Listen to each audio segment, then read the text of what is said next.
Yeah. Well, welcome everyone. I'm so happy that you are all here today. I want to invite you all to come on camera if you feel comfortable doing so. Of course, if you don't or can't, totally understand. My name's Britt. I am one of the trainers and assessors with Coach Training EDU. Also for about 4 years, 4 years, 3 years. Many years, I was the director of curriculum and content. So I helped build a lot of Coach Training EDU's courses, most recently building the relationship coaching course and the relationship coaching self-study, if you've had a chance to dive into any of those. So I'm really excited to be here to kind of talk you all through how to build a course for your own coaching practice. A little bit of background about me. Before I came to CTEDU, I worked at the University of Pennsylvania's Positive Psychology Center, where I helped them develop curriculum for their resilience training program. Some of you may be familiar with it. It's a pretty big program with the Army. It's also something you might see with the Oklahoma City Thunder. But we worked with corporations, organizations all over the world to really help them develop curriculum for their programs. And so I would like to bring some of that knowledge to all of you to help you build some courses for your practice. Now, full transparency up front, this is a 1-hour workshop, so we cannot solve all problems today. However, my goal is to get you a blueprint, some formatting, some frameworking to help you start the process of building a course for your program. I'm happy to serve as a resource beyond this point as well, if you ever would need an additional resource. And if there's lots of things that come up in this course, I'm happy to do a part 2 or a part 3 to continue to help develop your skills in building a course. So I'm going to pause there. Also, full disclosure, I am a little baby bit sleep deprived. You may notice the beautiful Kelly green I am wearing today, and that is because my Eagles won the Super Bowl last night. So I am from Philadelphia, born and raised, big Philly girl. So I'm sorry if you are a Kansas City fan, but you guys had your turn. It was our time. So welcome. I'm excited for all of you to be here. So yes, let's go around and quickly introduce everyone else. Your name, where you are joining us from, and maybe what challenge you're facing for building your course, or if you're not building a course yet, maybe answering, what are you hoping to kind of learn today? So whoever would like to get us started. I'm going to stop the share so we can see each other.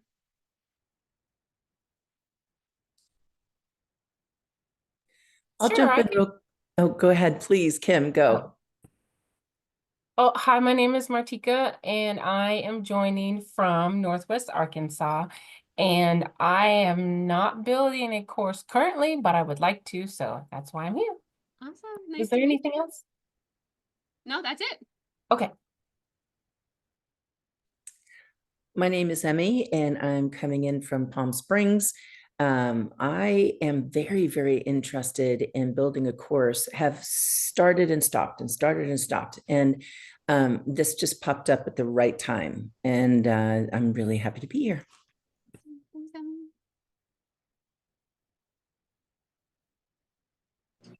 Hi, my name is Kim. Oh, I'm sorry. Did I jump in front of you, No, Scott? Kim, you're good. Sorry, Okay. just saw a familiar face. My name is Kim Wiesner. I work at Penn State University. We are in the process of year 2 at World Campus of building our coaching program, and our university park is in year 4 or 5. I'm currently working.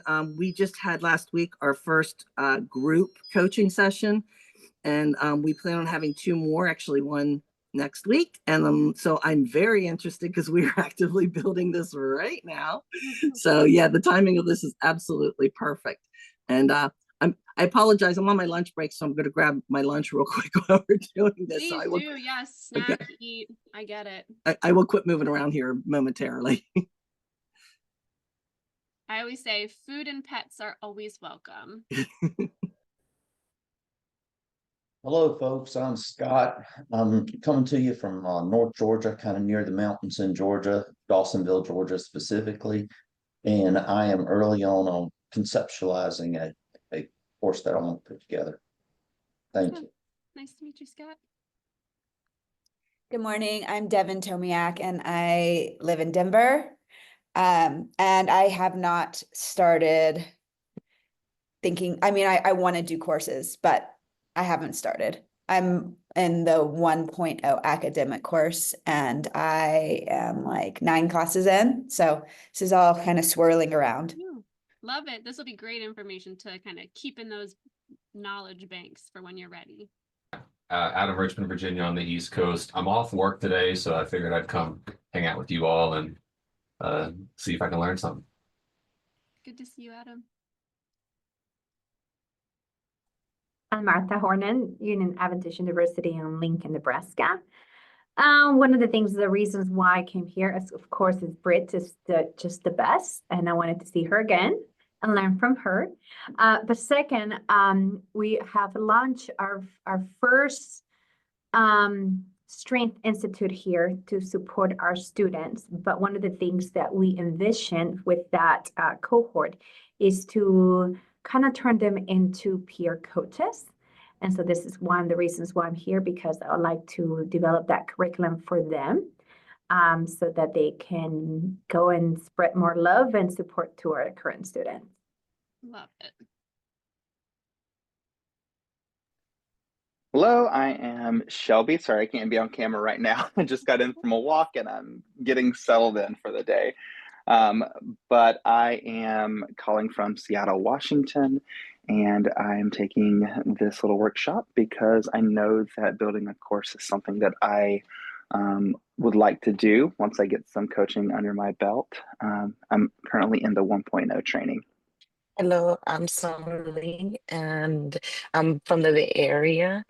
I am here because I am currently trying to build a course, so I am so looking forward to this. And yes, it was at the right time. Thank you. Awesome. Chantel, you're the last one. Wow. Okay. Hi, I'm Jantel. I am in Covington, Georgia, which is about 45 minutes outside of Atlanta.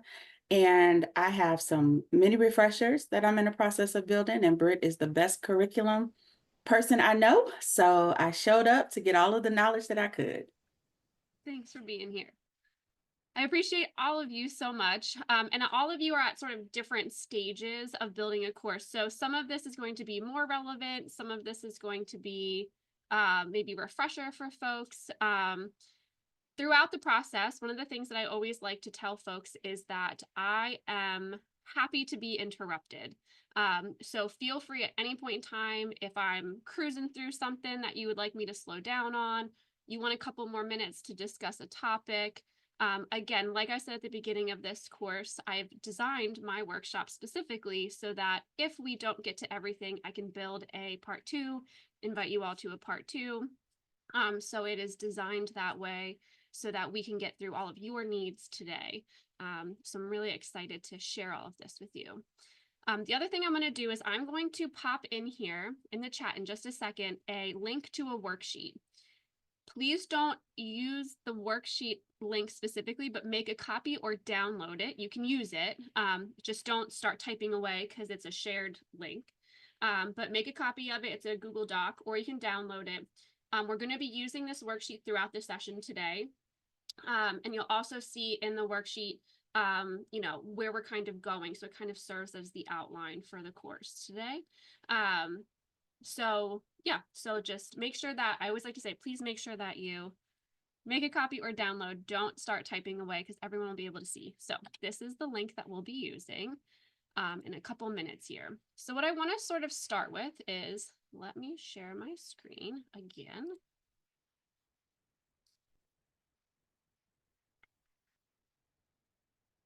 All right, can everyone see that? Okay. Everyone good? Awesome. All right. So the first, Emmy, sorry, go ahead. Will we get a copy of the deck? I'm happy to send you a copy of the deck, sure. Great. So I'm just going to be able to. Yeah, that's really fine. And to be fair, my decks are very simple because I want the engagement. So there's not a lot of content written on the deck. But if there's any more additional information that you want at the end of the session, let me know. And I can kind of maybe put something together for folks as well. So the first kind of piece of developing a course is to obviously define your course's purpose and your course audience. But this is also tends to be a really big challenge for new coaches or coaches in general who are looking to develop a meaningful class. And the reason that it's so difficult is because the order in which you sort of address these two key problems can really influence how you design your course. So I'm going to go through, there's two kind of ways to do this. This is the problem first strategy. So this is also the most common strategy. So for example, I've known for years from speaking to many coaches as a trainer with CTEDU, that developing a coaching course for a business is both desirable and frustrating. It's something people really want to do, but really struggle to figure out how to put together. So I thought, okay, I'm seeing this problem, right? These aren't my clients per se. I'm not working directly with folks, but as I've kind of gone through trainings, talked to coaches, I've just kind of heard and recognized that there's this problem that exists. So I thought I could use my knowledge and skills to help build a course, to help people build a course for their programs. But where people often get tripped up is how they go about defining that problem. So one of my favorite quotes about problem solving is this Einstein quote here. If I had an hour to solve a problem, I spend 55 minutes thinking about the problem and 5 minutes thinking about the solution. And this is because people tend to really focus so much on identifying a solution that they don't pay close enough attention to what might actually be at the root of the problem. If this is sounding familiar, it should, because this is kind of at the core of coaching, right? We always have the presenting surface problem that's presented, but there's always something below the surface that's really happening here.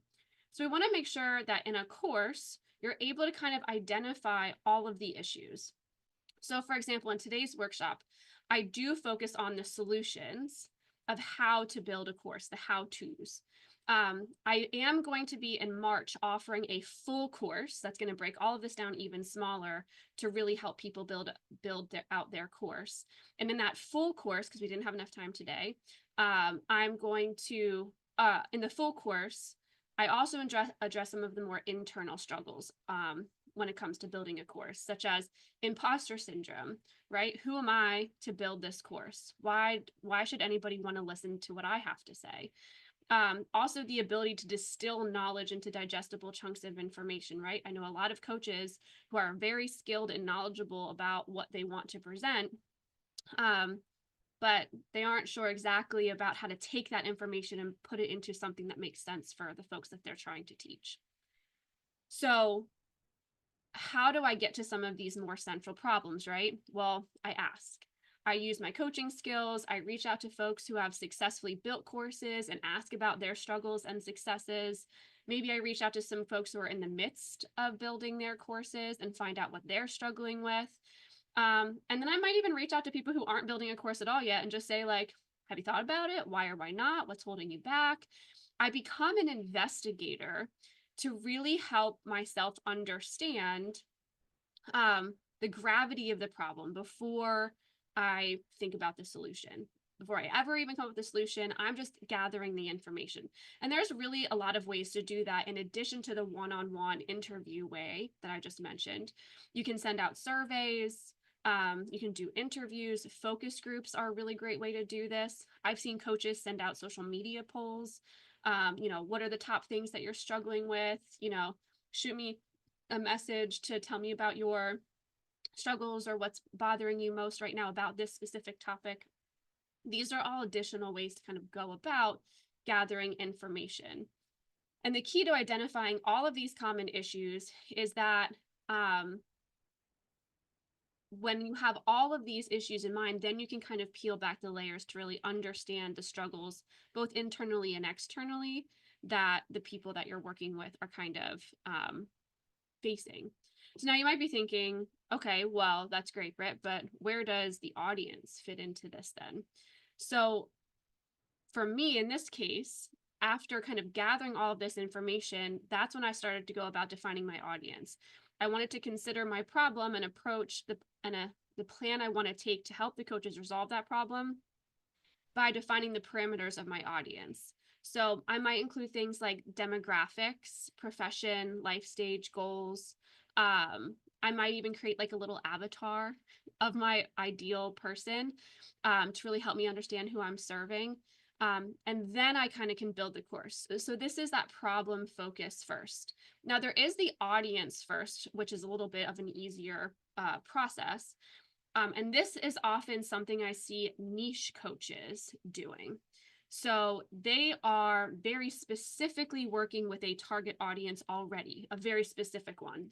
So for example, a coach who specializes in helping first-time authors manage the revision process of their novels, right? So this is an already niche because it's writers, and then it's even more niche because we're just focusing on the revision process.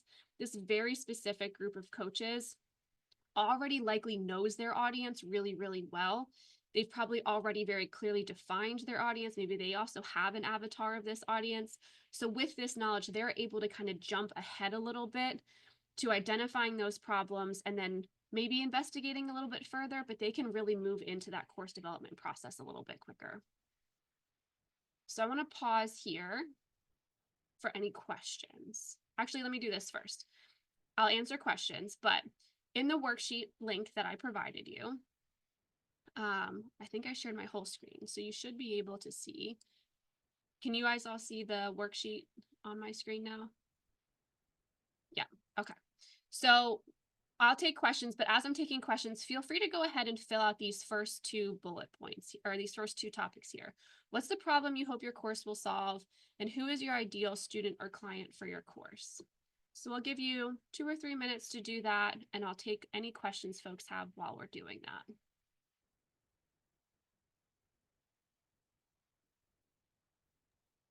I have a question, Britt. It's kind of abstract maybe, but like as a coach, I guess what I'm kind of struggling with is like, you don't want to present yourself as the expert, and yet you're doing a course. And so I just wonder, like,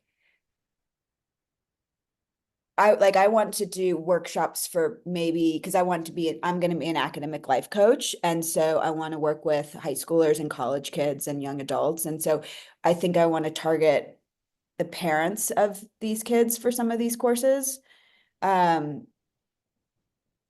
it's like, how do you incorporate the coaching or do you incorporate the coaching aspect into your workshops? Or do you just kind of come at it as like, oh, I know all this stuff and I'm going to show you and teach you?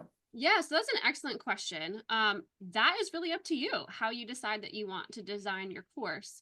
A couple of things to think about here. One is, for example, in this particular case, in this workshop, I have been designing curriculum in some form or fashion for more than 10 years.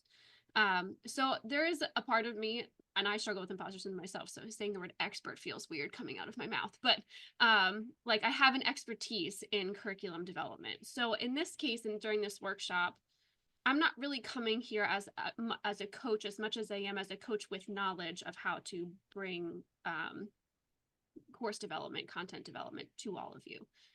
In the program, the full program that I'm going to be developing, or that I've developed, it's going to launch in March. That program is going to be a hybrid. So the first hour is going to be sort of talking about how to develop your course, talking about the problems that you might face, how to overcome those problems, what to be mindful of, things like that. And the second part is going to be a group coaching session where people can kind of bring their problems around this specific topic, and I kind of coach them through what they're dealing with. So that's like a hybrid model. A colleague of mine had a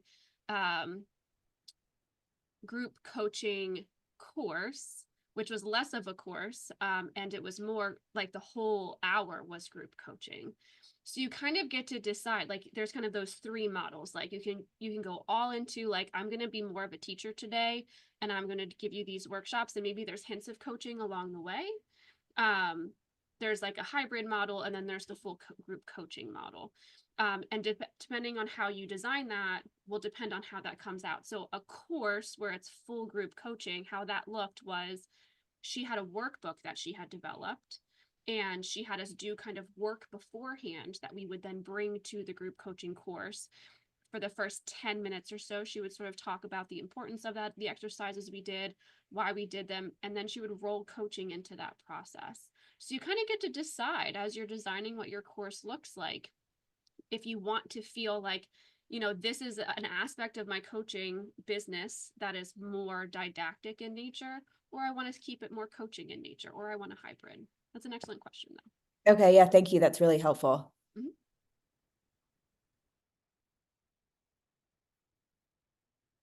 As people are writing their answers to the defining your problem, defining your audience question, what's coming up for folks?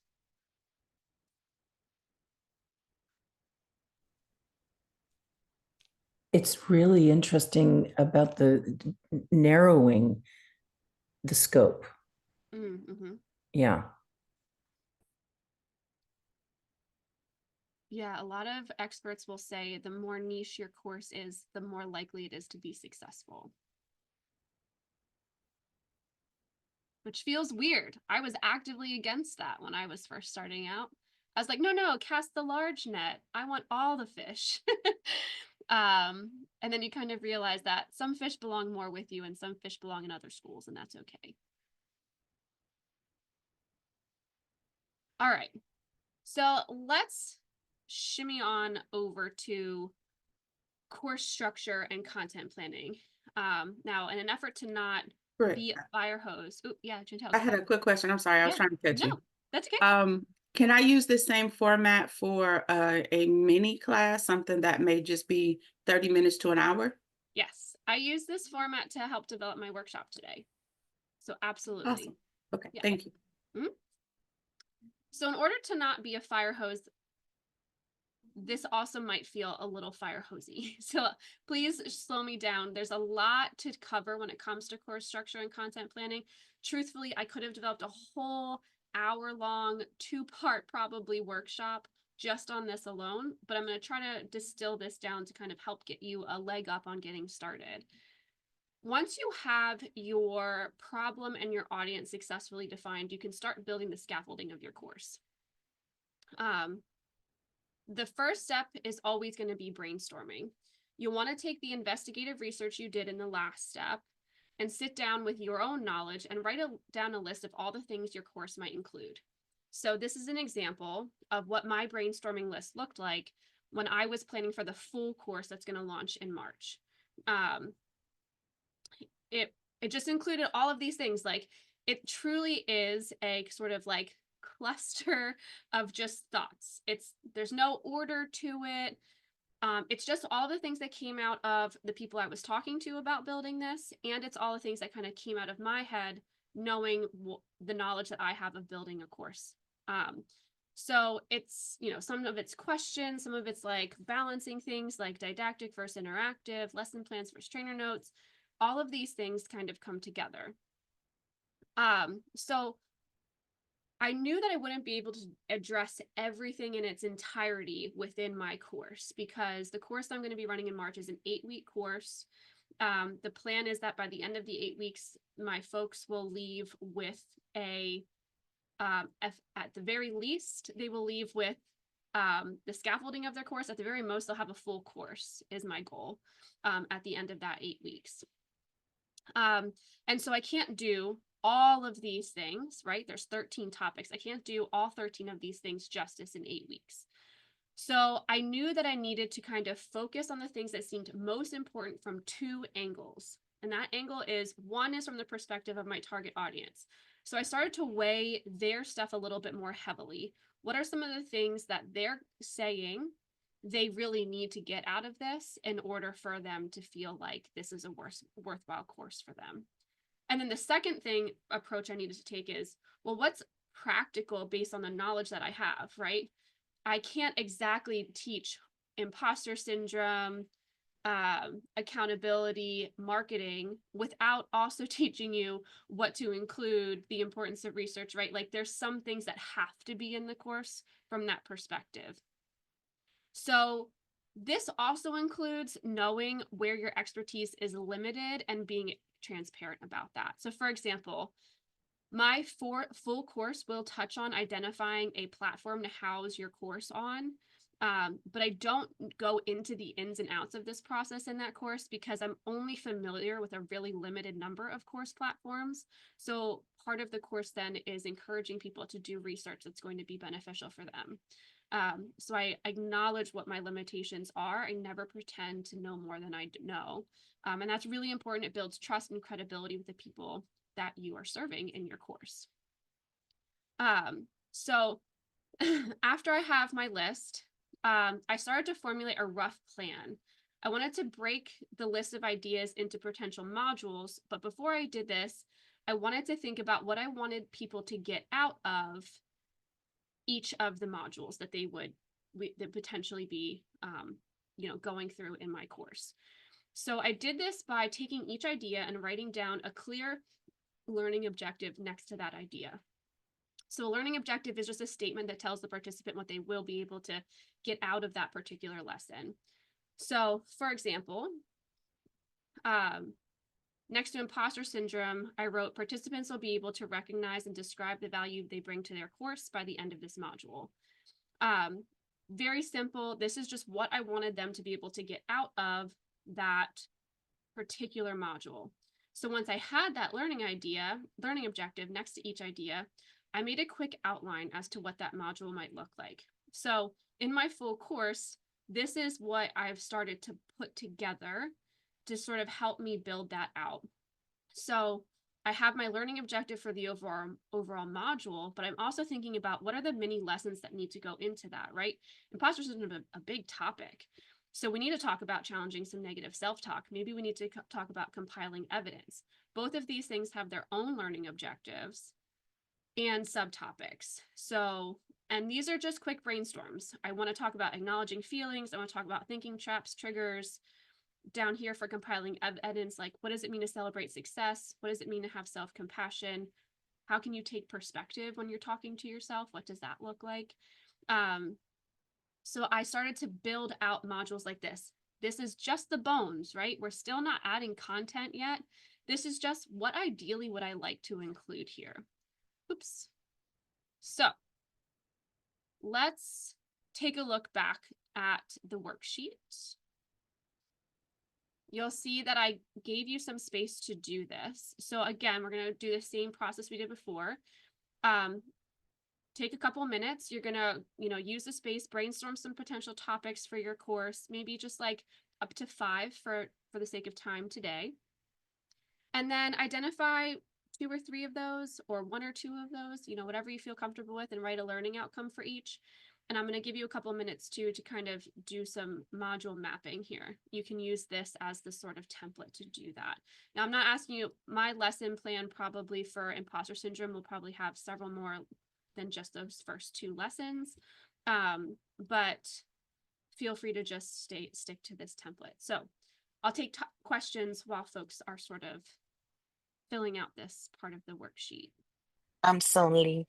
And my question is, I tend to over generate information for my course, and my struggle is like, where do I just select the important part? Like, how do I recognize? Because for me, obviously, they're all important, but at the same time, I know the value of concise them in like the most important.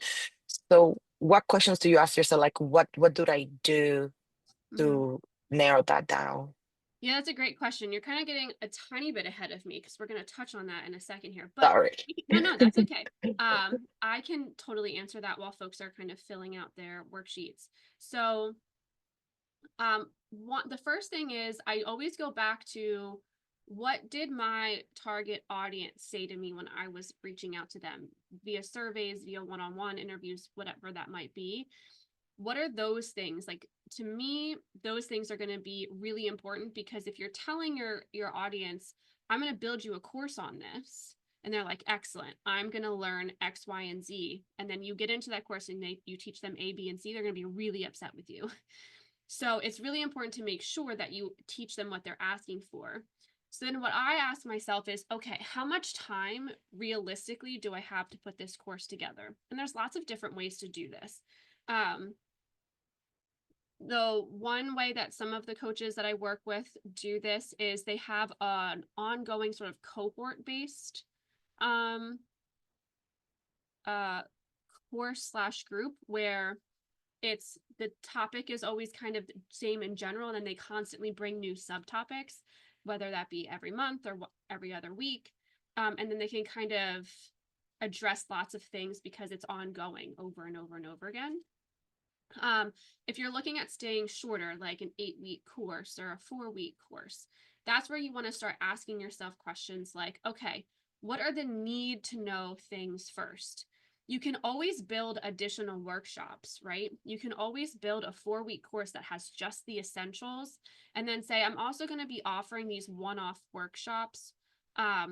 One way to do that too, from a marketing perspective as well, and if you're a lot of people like to make money from their courses, of course, is you say, I'm doing this 4-week course. If you go through the 4-week course, you get a discount code for all the workshops attached to this course. And so now you're kind of incentivizing them to come to future workshops. You could do what we kind of talked about earlier, build a part 1 and a part 2. Right? So this is the essential foundational, sort of like what CTEDU does, right? We have the 1.0 course. That's the foundational elements of the program, but we have a 2.0 course. We have a relationship course. We have belonging and equity, right? We can't do all of those things in one giant course. You guys would be here for 7 years, but we can offer them so that you can kind of decide what process you want to follow. So I always think, what's most essential first? Okay, I have 8 weeks now, so I got most essential, that fills 4. So what are the other 4 things that feel like have that blend of being really important, but maybe really dynamic and fun for people to learn as well? Then that's when you start the layering in, and you can kind of decide from there, okay, is this worthy of a part 2? Or am I just cutting out, like Jantel and I had this problem when we were building the relationship course. We had like 20 some topics, and then we cut them down to 16. There were some that we cut out completely, and then there were some that we were like, we really want to do more with this. So we've been talking, we should keep talking about adding some workshops. There's not enough for a whole second relationship round 2 course, but there is enough for a couple of workshops. So again, it's just sort of deciding like, okay, when I cut everything, am I cutting this in half and there's 2 separate programs here? Or am I cutting out 2 or 3 modules and I can make some workshops for it? Got it. Thank you so much. Mm-hmm. As folks are filling out the worksheet, are there any questions or thoughts coming up for you all there?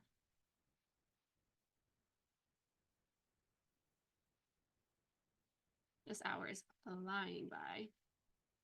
All right, I want to take a second to just quickly note 2 things.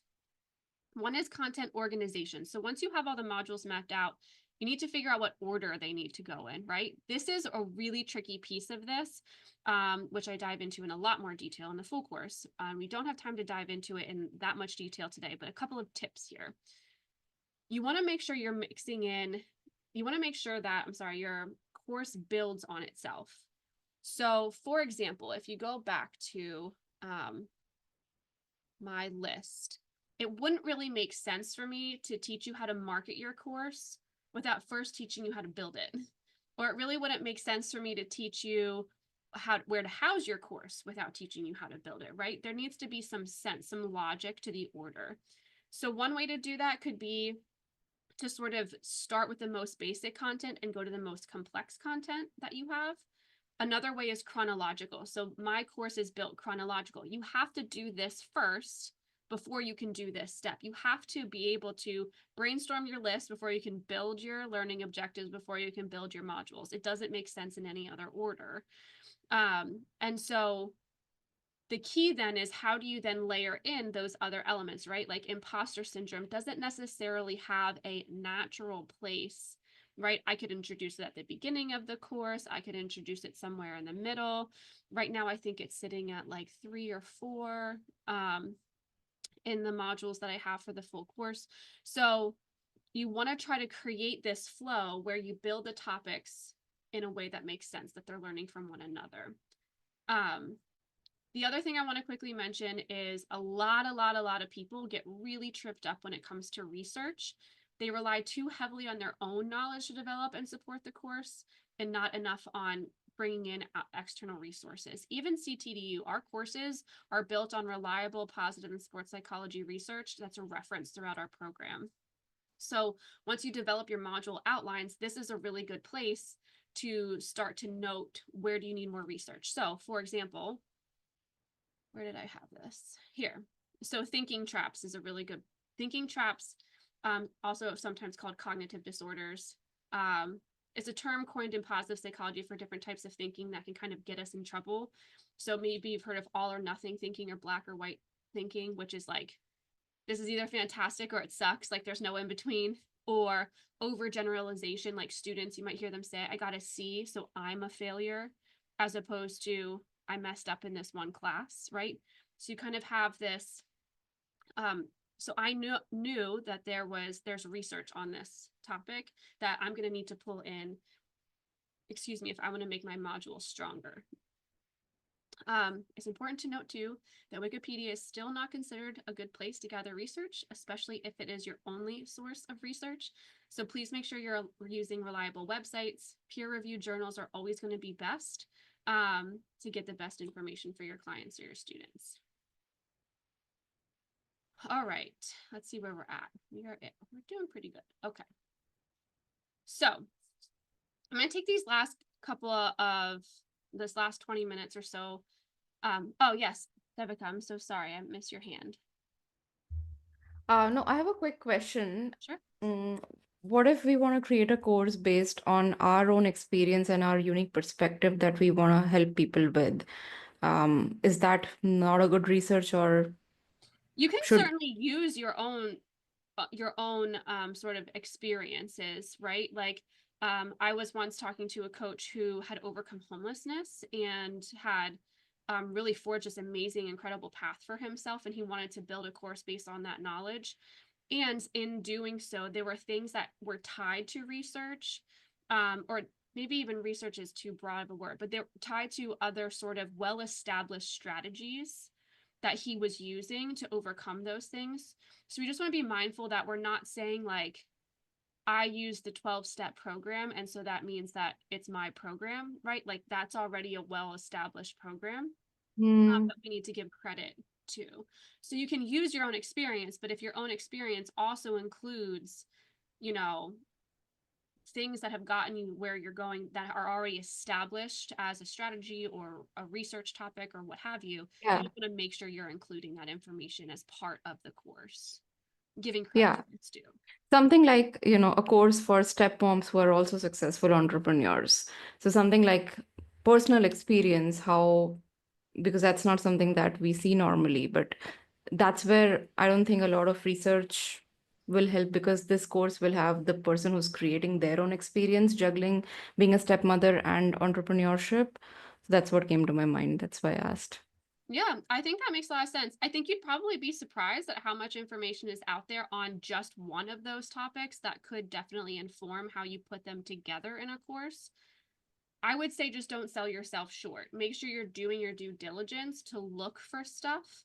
And the reason I say that is because I've seen a lot of coaches, myself included, put together a course where I was like, I know this stuff. I worked in positive psychology. Like I could, and then get called out because it wasn't really like my original idea. And so it's important to make sure that you're sort of giving that credit where it's due. Got it. Yeah. Great question, though. Any other questions? So you have now, hopefully you've been able to kind of go through some of these steps here. You've got your course topics, some learning objectives. Maybe you've mapped out your module. If you haven't done those things yet, maybe because you're not ready to or what have you, that's totally fine. This is now a resource for you to use to kind of start building that framework. But now that you have those things, right, theoretically speaking, we want to kind of consider the best way to deliver that content. And there's 3 ways to go about doing that. There's the self-paced way, there's a hybrid way, and there's a live cohort way. I've done all of these, and they all have different pros and cons to them to kind of consider. What you choose to do is really going to depend on the goals of your course. So are you really looking and focusing on building community? Is that really important to you? Is that central to the goals of your program? If yes, you're going to want to go more for this hybrid or live cohort model. If you're looking for a lead magnet, like, hey, I want to put this workshop out there. Maybe it's a 3 or 4 module workshop, and it's going to like be really enticing to get people to want to take my coaching services. So Devin, this is something that I was sort of thinking about earlier too. Like sometimes you can just have a workshop that exists that is more of that expert based, that gives you the credibility that your clients might be looking for to say, I want that person to coach me now, right? So it kind of blends those skills. That's sort of what this self-paced model looks like. Chantel and I actually just finished, like I mentioned earlier, building the self-paced relationship self-study course, which is an introduction to the full relationship coaching course. It's completely self-paced, so there's no interaction. The time commitment is very minimal. It's really flexible. It's really cost-effective for folks, but you also kind of have some of these drawbacks. There is may lead to procrastination. There's no connection to the community per se. And so it's just really up to you how you want to deliver this information to your folks. I've done all of these. The hybrid model is really interesting because it actually does give you a pretty fair sense of community. I actually have a group of editors that I meet with, because I'm also an editor, regularly, that I met in a hybrid course where we met semi-regularly, but we had to do sort of a lot of editing work in between the meetings. So it gave me the opportunity to build this really amazing community. But you definitely have to, as the student of the course, put more work into building that community. It's a little bit more difficult than these live cohorts where you're constantly interacting, where you're constantly with each other. But of course, it's not as flexible. It's maybe not as cost effective, but it gives you a really great community to build. So it's really up to you how you want to do that. I also want to take a note here to talk a little bit about engagement.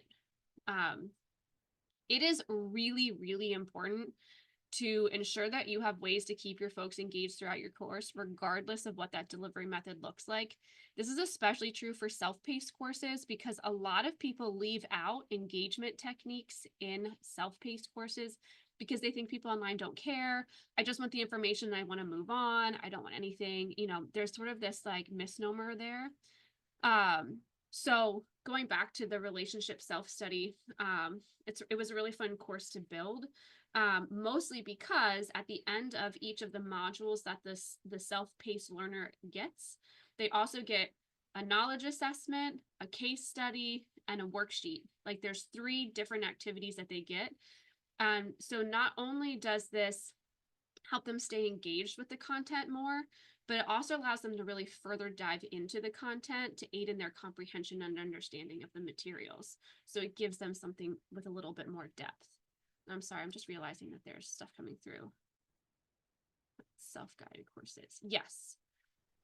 What part, Jantel, about self-guided courses? Sorry, I worked my way past that real fast.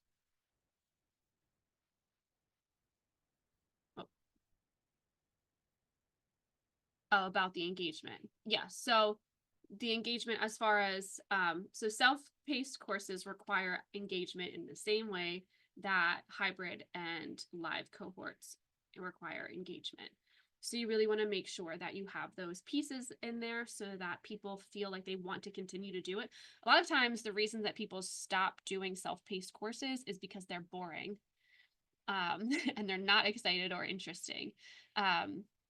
One of the things that's in the relationship self-study that I was really excited about is sort of this like full simulation. I saw there's a question about simulations. So a simulation is something where you can put your participants into a situation and have them sort of work it out.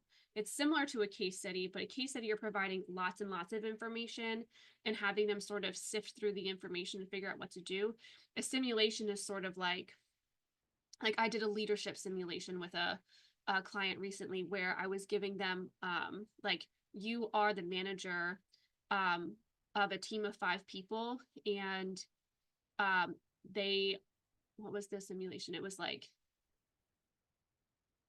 oh, one member of that team was struggling with deadlines and wasn't meeting deadlines. And it was causing a problem with the rest of the team. How would you go about handling that? So that's more of a simulation, because you're just kind of giving them like a, here's the topic, here's the situation that you're in. How do you manage that? A case study would be like providing more information about all of those people, how they all work together, all of those intricacies, and then having them work through it. Yeah, Jantel.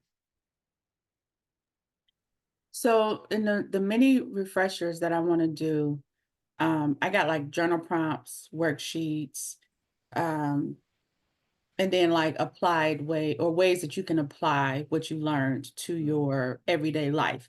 Is that good enough engagement for a self?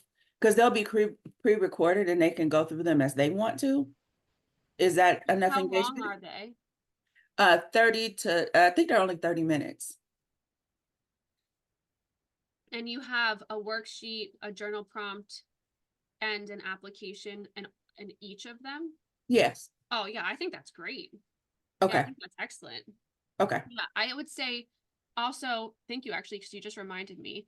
You also want to make sure that you're not relying too heavily on just one of these engagement techniques, because not everybody loves quizzes, not everybody loves case studies, not everybody loves role plays. So you want to make sure that you also have a nice blend of things so that you're reaching the most learners. So Jantel, back to your point, if you had said to me, I have a worksheet for each one and that's it, I would have said like, what else can we come up with that's might appeal to different types of learners. But the fact that you have 3 different types of engagement for each one gives those learners an opportunity to kind of play a little bit more. Great question. Any other questions here? As you're sort of thinking about questions, there is a spot on your worksheet to think about like what delivery format feels most aligned with your business goals and why. And then we'll get to marketing in a second. Any other questions here?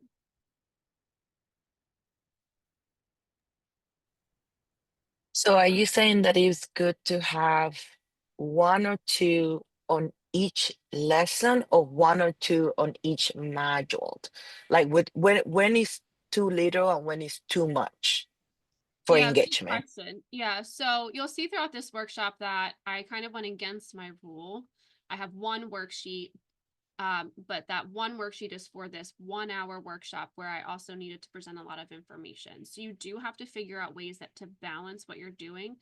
Self-paced gives you that flexibility because you're not confined to a 1-hour time slot. You have the ability to say to your participants, you know, here's lots of different ways to engage with my content. When you have something that's live or hybrid, then you want to kind of be mindful of that. So you'll see throughout, I think the relationship course is a good example of this. And those of you who have been in it, I mean, I think you might be the only one,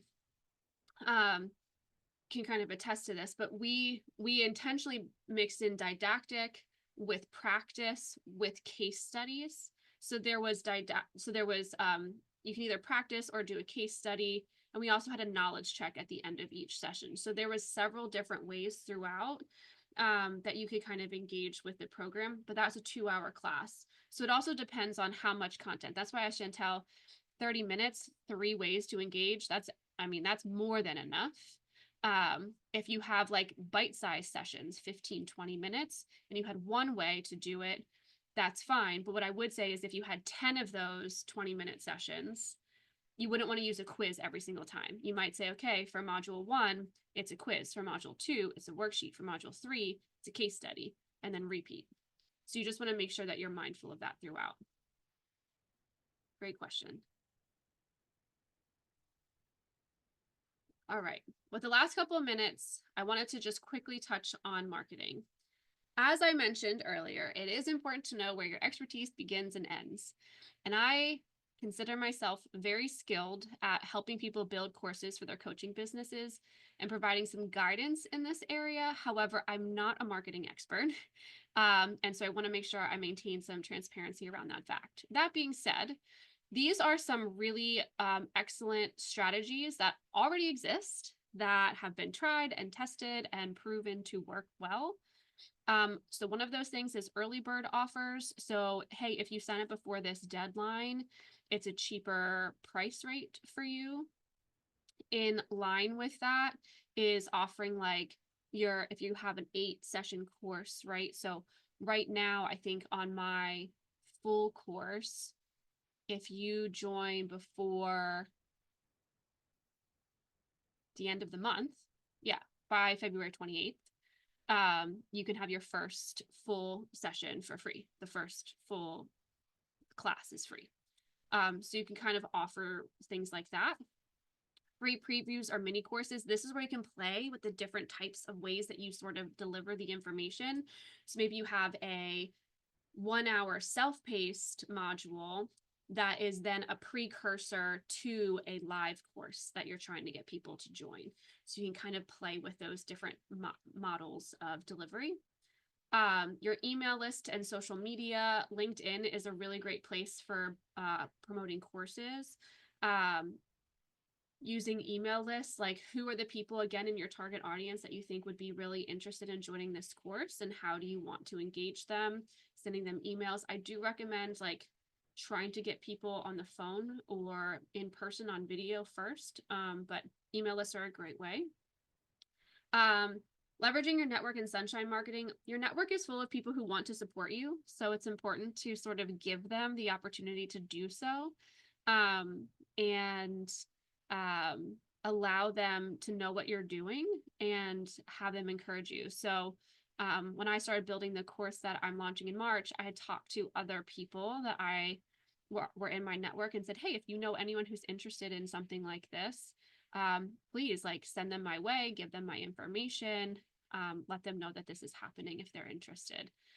And of course, sunshine marketing, you may have heard us talk about this in Coach Training EDU courses, but sunshine marketing is sort of like, what are other things that are linked to what you're doing, but you're not necessarily stepping on that person's toes, that you can maybe collab with somebody. So, right, as an editor, one of the places that I sometimes will connect with folks is like the library. Like, hey, do you have anybody who is coming in to do research for writing a book? Here's my card. If they're looking for an editor for their book, here's my information, let them know. So I'm not stepping on the library's toes by any means, right? They're not editing books over there, but I am kind of leveraging a connection with them. A way to take that a step further is to offer a workshop, to that collaborative person. I could go to the library and say, hey, I'm going to offer a workshop on revising your novel, for free to anybody who wants it. And then you can kind of use that. Yeah, I mean, the word library, but this is just in business for you. If you're an editor, so what you're using the word library, how? So library is the sort of partner, right? Like they are adjacent to what I do. Yeah. But they're not, I'm not stepping on the library's toes. I'm not that the library is making money, right? But let's for argument's sake say that the library does make money, or let's say I go to a local bookstore that makes money, right? So I can go to the local bookstore and say, I'd like to put on a workshop for anybody who comes in here.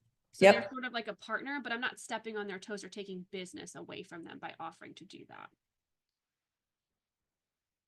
All right, so we're coming to the end, and I'm a really big fan of making sure that I stay on top of things. So a couple of things to notice. There's another spot here, 3 ways you can market your course, 3 people in your network you can connect with. Can definitely, if you use no other spots, make sure you start thinking about these things. This is the place where you're going to start to be able to really start to get your workshop out there. Building credibility through testimonials, success stories, having people write, what is it called on LinkedIn? It's like it's not a recommendation. Does anyone know what I'm talking about? Like a Testimonial, yeah, I think on LinkedIn they have like a recommendation. Oh yes, that's it. So you can have people do stuff like that to kind of really help you set you apart from other people. So I do have this fun little extra place in this worksheet for you all to set your intention. Now that you've kind of completed this workshop, you can kind of journal through these. If you've downloaded this, you know that you can just delete these and just type yourself. They're kind of there for show. But what's one tangible step you can take this week to get your course launched in the next 1 to 2 months? What's one thing standing in your way, and what do you need in order to overcome that? And if you're able to build this course and launch it, how might your life be different? What would that look like? So I want to encourage you to think about those things. So I will stop my share now and pause here for questions. I think there were some in the chat too. Yes. Brittany, can you, I'm sorry, I'm asking a lot of questions because that's who I am. I want to take advantage of you. Of course, So, I'm here. but I don't want to interrupt these other people wanted to ask questions. So feel free to cut me off if anyone.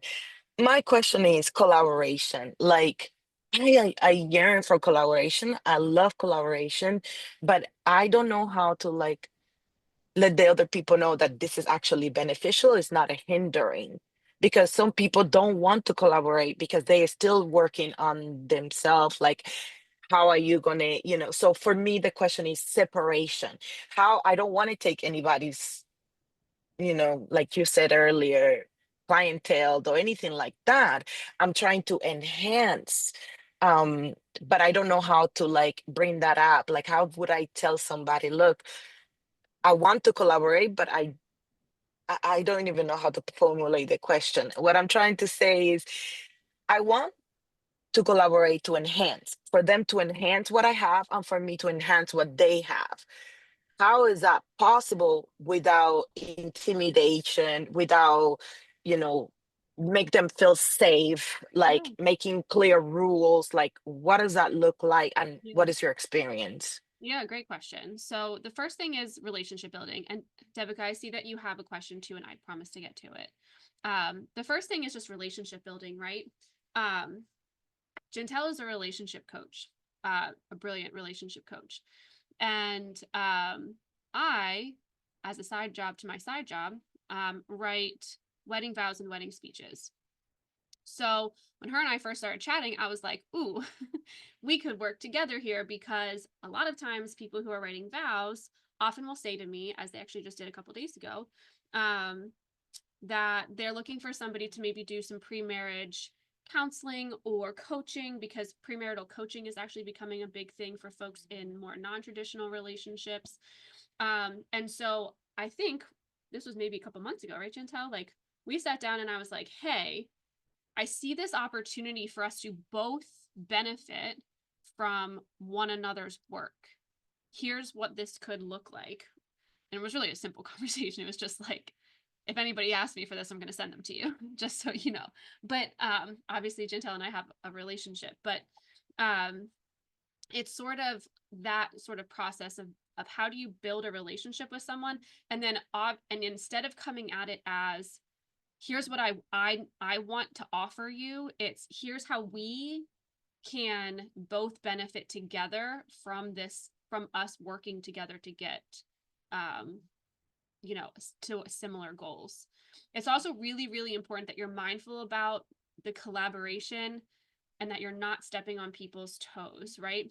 I'm not a relationship coach, so I'm not, although relationship coaching comes up in my work sometimes, but I don't market myself that way. So I'm not a threat to Jantel and taking any work from her.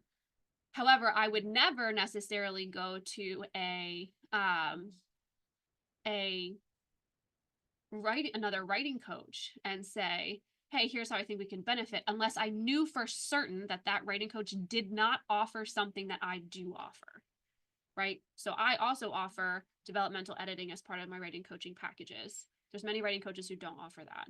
I'm skilled in that. I have certifications in that, so I offer it. That'd be the only time, but it would still be a scary thing for that writing coach to collaborate with me because I also do what they do. So it's also about being really intentional about who you're collaborating with, and how you're supporting those people as well. And Devika, I saw that you had a question too. How do you determine what you want to add in a free preview to give a good sneak peek and some value, but not overload at the same time? Great question. We just had to do this for the relationship course. We kind of had to determine, you know, what's going to be included in that intro part and what's going to be included in the full course. We are, you know, so one of the things to kind of think about is, what is it that feels more introductory? Like this is critical knowledge for them to have, but maybe isn't something that's going to be, make it so that they can kind of run away with it, right? So for example, this is a 1 hour workshop. You saw the list of things that I'm including in that longer workshop or longer course. I had to choose like, okay, I want that people to be able to walk away with a framework so they could, if they didn't want to take the full 8-week course, I don't want to leave you with nothing. So you have this workshop that you can, or worksheet that I gave you that you can now build on. It's a taste of what could happen if you were to kind of join the larger program. It's so, I'm not sure if what I'm saying is making any sense anymore. Devika, is this answering your question? Yeah, I think I'm understanding. So it has to be more introductory that just helps them enough with a small win and not overload them with a lot of points. Right, because the other thing too is you probably see it online all the time, like, here's my free introductory course, and it just sort of talks about their life and not any actual tangible things to help them. That's why for me, it was really important for you all to have something you could walk away with. You have a worksheet that throughout this this hour we've spent together, you have been able to work on. You can actually take what we've talked about and start working today if you wanted to. That was important to me. However, I'm assuming a lot of people still will have a lot of questions as they're going through the full process of doing this. That, I mean, isn't feasible in an hour, right? But that I do address in a full course. And so that's part of the sort of these tastes of previews or mini courses or things like that, is you want to sort of make sure that people understand the knowledge that you can offer them without giving them the whole thing until they're ready to get to the course. At the same time, you don't want to leave them with nothing. If you had all come to this today and I just talked at you for an hour and you didn't leave with a worksheet and you didn't leave with the questions and you didn't leave with any sort of step-by-step guide, you'd probably be pretty freaking annoyed that you came here today, right? So it was important that I gave you something tangible you could take with you. And if you decide never to come to another CTEDU workshop, you could still take what we did today and build on it. And also demonstrate through giving that there's value in coming back for more information if you ever wanted to build a course. That's the balance you're trying to strike.